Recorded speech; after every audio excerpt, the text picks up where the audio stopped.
पुकार तालागांग नाजरीन आज शाम रात से 24 मई तक पाकिस्तान के बालाई इलाकों में असरानंदाज होगा, जिससे आज जम्हा की शाम रात से हिफ्ता के दौरान इस्लामाबाद, रावलपिंडी, मरी, इटाक, चकवाल, जहलम, मायावाली, हाफिजाबाद, गुजरात, स्वात, अंसैरा, चित्राल, एबटाबाद, हरीपुर, पेशावर, सवाबी, मर्दान, कोहाट, कश्मीर समेत गलगत बल्तिस्तान के अक्सर इलाकों में आंधी और गरज चमक के साथ बारिश, जबकि चंद मकामात पर जालाबारी भी अमकान है। तालागांग के इलाकों में चंद मकामात पर गरज चमक, तेज आंधी चलने समेत कहीं बारिश मुतवक्का है।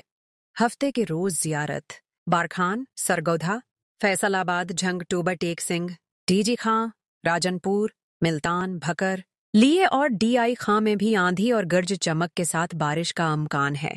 मुतवक्का सिलसिले की बदौलत पाकिस्तान के बालाई इलाकों में जारी गर्मी की लहर में कमी का अमकान है। मौसम की ताज़ा तरीन अपडेट हासिल करने के लिए पुकार तालागांग के साथ रहें।